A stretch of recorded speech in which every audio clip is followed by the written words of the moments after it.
وَإِذْ قَالَ ابراہیم، اور جب کہا تھا ابراہیم علیہ السلام نے، ارینی دکھا مجھ کو، ربی اے میرے رب، کیفا کس طرح، تحیی تو زندہ کرتا ہے، الموتا مردوں، تو مردوں کو کیسے زندہ کرتا ہے. یہاں لفظ ہے نا کیفا، یہ اہم ہے، کیفا کو انڈر لائن کیجیے، کیونکہ ابراہیم علیہ السلام جو اللہ کے دوست تھے اور جن کا اتنا پکا ایمان تھا، اتنا پکا کہ اللہ کی خاطر آگ میں کود گئے تھے، تو انہیں کیا اللہ تعالیٰ کی ذات یا کسی صفت پر کہ وہ مردوں کو زندہ کر سکتا ہے کوئی شک ہو سکتا ہے؟ کوئی شک نہیں تھا. وہ یہ نہیں پوچھ رہے تھے کہ آپ زندہ کر نہیں سکتے یا کیسے کریں گے، طریقہ کیا ہوگا، کیسے ہوگا. یہ کیفا، کیفا کا کیا مطلب؟ کیفیت، یعنی اس کی کیفیت کیا ہے. قالا فرمایا، اولم تؤمن، کیا تم نہیں مانتے، تمہیں یقین نہیں، اعتماد نہیں. قالا بلا، کہا بالکل اعتماد ہے، یقین ہے. ولیکن لیکن لیطمئن، مطمئن ہو جائے. اطمینان، اطمینان کا لفظی معنی ہوتا ہے کسی چیز کا اپنی جگہ ٹک جانا، ادھر ادھر جھکنے کا اندیشہ نہ رہے. کبھی کینڈل جلائی ہے؟ کب جلاتے ہیں آپ؟ گھر کو روشن کرنے کے لیے یا کسی اور خاص موقع پہ بھی جلاتے ہیں؟ کیوں جلاتے ہیں لوگ برتھ ڈے پہ کینڈل؟ کس کو پتا ہے؟ کسی کو بھی نہیں پتا. جب پتہ ہی نہیں تو پھر اسی لیے جلانے بیٹھ جاتے ہیں. ان کے یہاں کانسیپٹ تھا کہ بچے کے پاس بری روحیں آتی ہیں، جیسے ہمارے مسلمانوں میں بھی بعض کے پاس ہوتا ہے یہ کانسیپٹ. اسی لیے پتہ نہیں وہ کالا نشان لگاتے ہیں اور کالا دھاگا باندھتے ہیں اور سمجھتے ہیں کہ شاید کالا دھاگا کیا کرے گا. کوئی کالے دھاگے نہیں بچاتے، بچانے والا ایک ہی ہے، زندگی اور موت ایک ہی کے ہاتھ میں، نفع نقصان ایک ہی کے پاس ہے. ٹھیک ہے، تو بیسک کانسیپٹ یہ تھا کہ جو بدروحیں ہیں وہ بچے کو نقصان پہنچائیں گی، تو پھر ان کو بھگانے کے لیے کینڈل جلائی جاتی، یعنی روشنی کی جاتی. اور پہلے تو جب بچہ پیدا ہوتا اس وقت جلاتے، یعنی جب چھوٹا ہوتا، اور پھر ہر سال اس پیدائش کی یاد منانے کے لیے بھی ساتھ کینڈل جلانی شروع ہو گئی. بہرحال اب آئندہ نہ جلائیے گا. تو کینڈل جب جلائی جاتی نا تو اس کی جو لو ہوتی، لو سمجھتے نا آپ، اس کا جو شعلہ ہوتا ہے، اگر ہوا چلے تو شعلے کو کیا ہوتا ہے، ادھر ادھر ہوتا ہے. لیکن جب ہوا نہ چلے تو کیا ہوتا ہے، اسٹریٹ. اس حالت کو اطمینان کہتے ہیں، بالکل سیدھا. یعنی شعلے کا سیدھا ہونا کیا کہلاتا ہے، اطمینان. کسی چیز کا اپنی جگہ ٹک جانا، ادھر ادھر جھکنے کا اندیشہ نہ رہے. اچھا، شعلے کے ہلنے جلنے کو ہم کہتے ہیں نا ٹمٹمانا. اور یہ ٹمٹمانا کس چیز کی علامت ہوتی ہے، کہ کہیں یہ بجھ ہی نہ جائے. ڈر نہیں لگتا جب ٹمٹماتا شعلہ؟ تو کیا خوف آتا ہے، یہ بھی بجھ جائے گی. تو ایمان کیسا ہونا چاہیے، ٹمٹماتا شعلہ کہ کسی وقت بھی بجھ جائے؟ نہیں. کیسا؟ سیدھا، روشن. وَلَٰكِن لِيَطْمَئِنَّ قَلْبِي، تاکہ میرا دل ٹک جائے. اب دیکھیے کہ ایمان کے درجے ہوتے ہیں، ایمان کے درجے ہوتے ہیں. ایک درجہ ہوتا ہے علم الیقین کا، ٹھیک ہے، کہ علم ہے، معلوم ہے، یقین ہے. دوسرا ہوتا ہے عین الیقین کا، جو دیکھ کے یقین آتا ہے، کیونکہ دیکھا سنا برابر تو نہیں ہوتا نا. لیکن عین الیقین کس سے آتا ہے، جب انسان کسی چیز کو دیکھتا ہے. یہ اگلا درجہ ہو جاتا ہے. اور پھر عین الیقین کے بعد ایک اور درجہ ہوتا ہے، اور وہ ہے حق الیقین. اور سورۃ الواقعہ میں اللہ تعالیٰ جب قیامت کی منظر کشی کرتے ہیں تو آتا ہے ان ھذا لہو حق الیقین. اس قیامت کے بارے میں ایسے مانو کہ گویا آ چکی، حق الیقین کے درجے پر. تو ہمارا بھی جو ایمان ہوتا ہے نا، ایک ہم ہے پیدائشی مسلمان، ٹھیک ہے، تو وہ ہمارے ماں باپ نے ہم کو بتا دیا، ہمیں یقین ہے الحمدللہ. لیکن جب ایک ہم اللہ کی معرفت حاصل کرتے ہیں نا، پہچاننے لگتے ہیں اس کی نشانیوں سے، تو پھر کیا ہوتا ہے؟ عین الیقین آنے لگتا ہے. قرآن پڑھتے ہیں، عین الیقین آنے لگتا ہے، اور پھر یہ اگلے مرحلے پر حق الیقین میں بدل جاتا ہے کہ انسان ٹک جاتا ہے.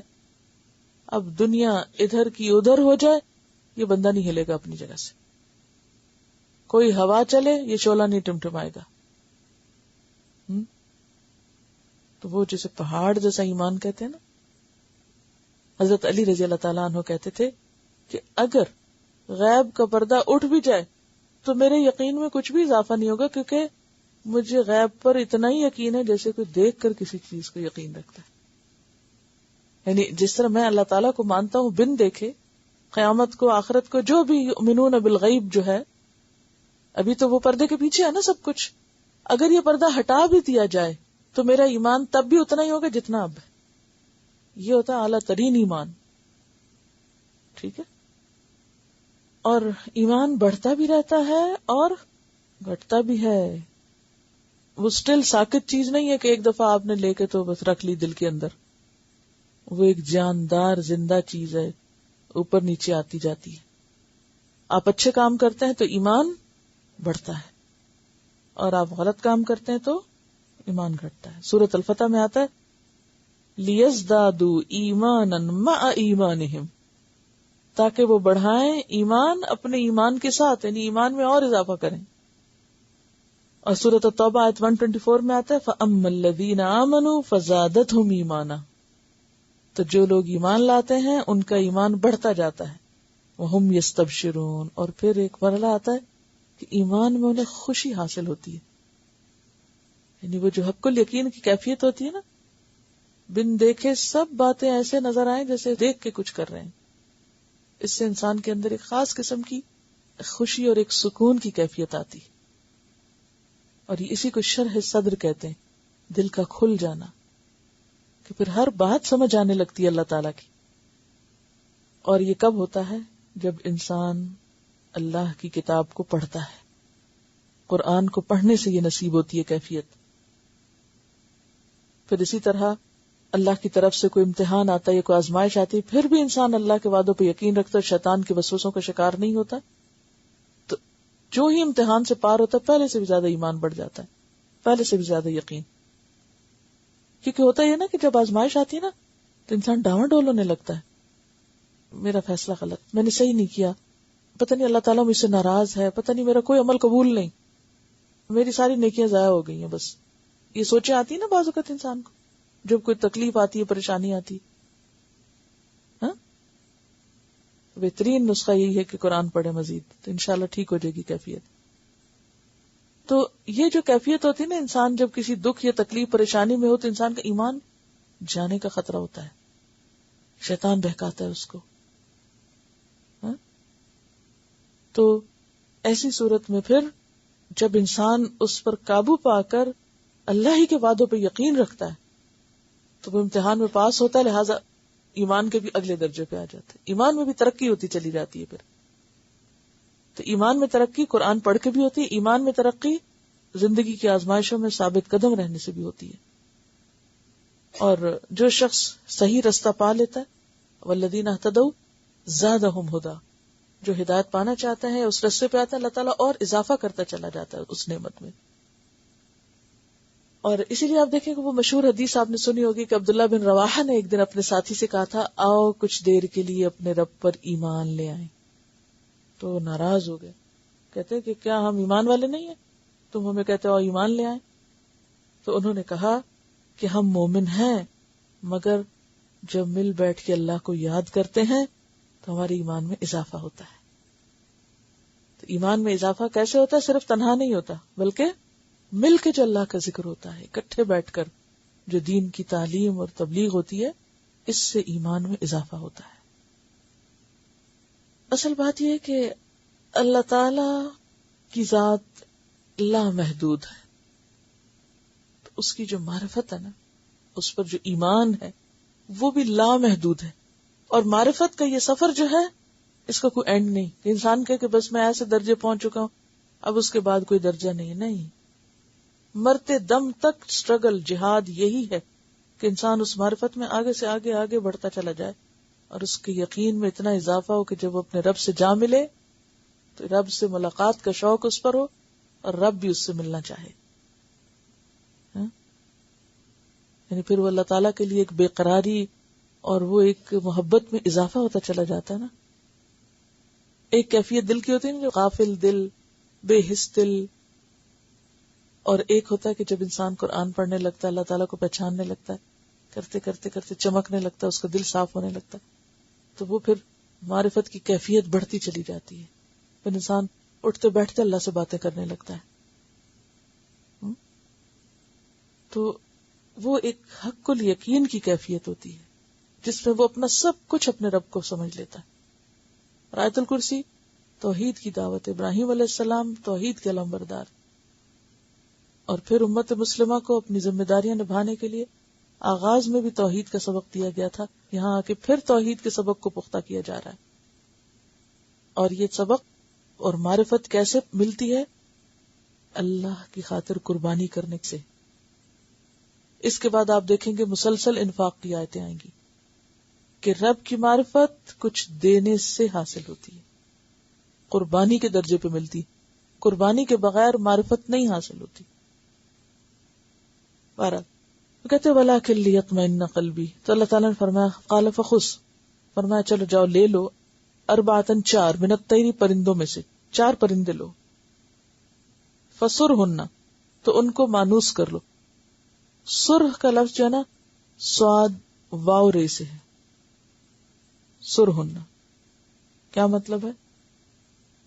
سور کا لفظ بھی اسی سے نکلا ہے، کیونکہ سور کی آواز جو ہوگی نا وہ لوگوں کو اپنی طرف کھینچ لے گی، لوگ اس آواز کو فالو کرنا شروع کر دیں گے. سر کا معنی ہوتا ہے کسی سے مانوس ہونا، یعنی اس کی آواز کو فالو کرنا.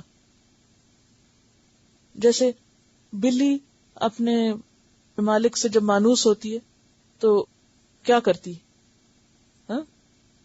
اس کی ساؤنڈ کے پیچھے جاتی نا. اسی طرح جتنے بھی پیٹس ہیں، مرغی گھر میں پالیں آپ تو دیکھیں گے کہ آپ انہیں بلائیں گے تو وہ بھاگتی آئیں گی. اس کو کہتے سر ہونا، یعنی آواز پر لبیک کہنا، مائل ہونا، جھکنا. تو سور بھی نفخت السور جو ہے، سور کا پھونکا جانا، وہ بھی کیا ہوگی؟ ایک آواز ہوگی. اور لوگ کیا کریں گے اس کے پیچھے؟ سب اسی کے پیچھے لگ جائیں گے، کوئی ادھر ادھر نہیں جائے گا. تو سر ہننا، ان کو مانوس کر لو، مائل کر لو، الیکا اپنی طرف. ثم پھر اجعل رکھ دو، علی کل جبل ہر پہاڑ پر، من ہننا ان میں سے، کن میں سے؟ پرندوں میں سے، جزءاً حصہ. ثم ادعوہن پھر ان کو بلاؤ، آواز دو. یاتینا کا آئیں گے تیرے پاس، سعیا دوڑتے ہوئے، گرم جوشی دکھا کے. سائی کا لفظ پیچھے پڑ چکا ہے نا، دوڑ دھوپ کرنا، گرم جوشی دکھانا، مصروف نظر آنا، برسر پیکار ہونا. اچھا یہاں یہ جو لفظ جزءاً ہے نا، ذرا سا توجہ سے اس کو دیکھیے. جز کس کو کہتے ہیں؟ حصے کو یا پوری چیز کو؟ پارٹ آف اٹ، ٹھیک ہے نا. تو یہ جو کہا گیا نا، رکھ دو ہر پہاڑ پر ان کا جز، جی ذبح کرنا کیا اس میں؟ اصل میں ہوا یہ کہ مجھے کسی نے انوائٹ کیا، کسی جگہ پر میں تھی تو انہوں نے کچھ خواتین کو بلا رکھا تھا، بالکل ان نون سے لوگ تھے، بہت سی مختلف طرح کے. تو انہوں نے کہا کہ ہم آپ سے کچھ گفتگو کرنا چاہتے ہیں. تو تھوڑی سی میں نے پہلے ٹاک دی، پھر میں نے کہا چلیں ٹھیک ہے سوال جواب شروع کرتے. اچھا سوال جواب میں انہوں نے یہی آیت نکالی. ہم اس سے کہا کہ یہ بتائیے کہ کیا یہ پرندے ایک ایک پرندہ 4 پہاڑوں پر تھا؟ یہاں سے تو کہیں بھی پتہ نہیں چل رہا کہ ان کو ذبح کیا گیا تھا اور کاٹا گیا تھا اور پھر رکھا گیا تھا. یہ تو صرف یہ ہے کہ انہوں نے مانوس کر لیا تھا، پھر انہوں نے 4 پہاڑوں کے اوپر ایک ایک پرندہ چھوڑ دیا تھا، پھر انہوں نے پرندے کو بلایا، پرندے سارے آ گئے. ذبح نہیں لکھا ہوا یہاں. تو میں نے اس لفظ جز کو بنیاد بنایا تھا کہ آپ دیکھیے کہ ایسے پرندے تو ہر ایک کے ساتھ مانوس ہو کے گھر میں چلے آتے ہیں. آپ 4 پرندے پال لیں، 4 مرغیاں لے آئیں 4 قسم کی، ایسا تجربہ تو آپ ہر ایک کر لیں. نہیں، پھر اس خاص واقعے کے بیان کی کیا ضرورت ہے؟ آپ گھر میں 4 مرغیاں رکھیں، 4 کو اپنے مانوس کریں اور آپ ان کو بلائیں بھاگتی آئیں گی کہ آپ دانا ڈالنے لگے، بھاگ آئیں گی آپ کی طرف. تو پھر یہ تو کوئی معجزہ نہیں ہے، یہ تو ہر ایک کر سکتا ہے. تو پھر خاص ابراہیم علیہ السلام کی بات کس لیے؟ ایک تو یہ مانا. دوسری بات یہ کہ جز جو ہوتا ہے وہ حصے کے لیے ہوتا ہے، پارٹ آف دا ہول. ٹھیک ہے، تو جز ان کل جبل منہن، ان سب میں سے جز ان، ایک ایک پرندہ نہیں بنتا یہاں، پرندوں کے جز. ثم ادعوہن، پھر بلاؤ یاتینا کسایا، تو وہ دوڑتے آئیں گے. تیسری دلیل، کیونکہ اس سے اللہ تعالیٰ نے کیا ثابت کرنا تھا کہ مردے کیسے زندہ ہوتے ہیں، یہ سکھانا مقصود تھا. اور اگر ان کو ذبح ہی نہیں کیا گیا تھا تو پھر یہ کیسے ثابت ہوتا ہے مرنے کے بعد اٹھ کے آئے تھے. اگر زندہ کوئی بلانا ہے تو ہر ایک بلا لے گا، پھر اس سے اصل مسئلہ نہیں ثابت ہوتا. آپ کو بتایا تھا نا میں مختلف تفسیریں پڑھتی ہوں، پھر ایک تفسیر میں مجھے یہ بات ملی، تو اس سے مجھے پتا چلا کہ ایک مخصوص فرقہ جو ہے اس کے یہ عقائد میں سے ہے. پہلے نہیں پتا تھا. تو آپ کبھی بھی کسی کے سوال کا جواب دینے لگے تو فوراً پہلے دعا کیا کریں کہ اللہ تو اپنے اذن سے مجھے صحیح بات سجھا، اور کبھی نہ سمجھے کہ میرا علم ہے یا میری کمال اور میری قابلیت ہے، ہمیشہ اللہ ہی کی طرف اس کو منسوخ کریں. تو یہاں پر آخر میں کیا کہا گیا؟ وَعْلَمْ، جان لو، ان اللہ، بے شک اللہ تعالی، عزیز، زبردست ہے، حکیم، حکمت والا ہے، اللہ کو سب پتا ہے. ابراہیم علیہ السلام بذات خود ایک ایمان کا سمبل ہے، اور اب اس درجے میں بھی وہ کہتے ہیں کہ یا رب کیف تحیی الموتى، یعنی اس کی کیفیت کیا ہوگی. قال اولم تؤمن، فرمایا کیا تمہارا ایمان نہیں، تم مانتے نہیں؟ قال بلا، مانتا ہوں، لیکن ولکن لیطمئن قلبی، ایمان کے اعلیٰ درجے پر پہنچنا چاہتا ہوں جس کے بعد کوئی شک ہے ہی نہیں کسی قسم کا. قال ٹھیک ہے، پھر فخذ اربعۃ من الطیر، 4 پرندے لو، فسرہن الیک، ان کو اپنے سے مانوس کرو، ثم جعل علی کل جبل منہن جزءا، پھر ہر پہاڑ پر ان کا ایک حصہ رکھو، ثم ادعوہن، پھر ان کو بلاؤ، یأتینک سعیا، تمہارے پاس دوڑتے ہوئے آئیں گے. وعلم، اور اس میں بھی آخر میں کیا ہے؟ جان لو. پچھلے قصے کے آخر میں کیا تھا؟ اعلم، میں جان گیا. اور یہاں بھی وعلم، تم جان لو. کیا جان لو؟ ان اللہ عزیز حکیم، کہ اللہ تعالی زبردست ہے، حکمت والا ہے، وہ جو چاہے کر سکتا ہے.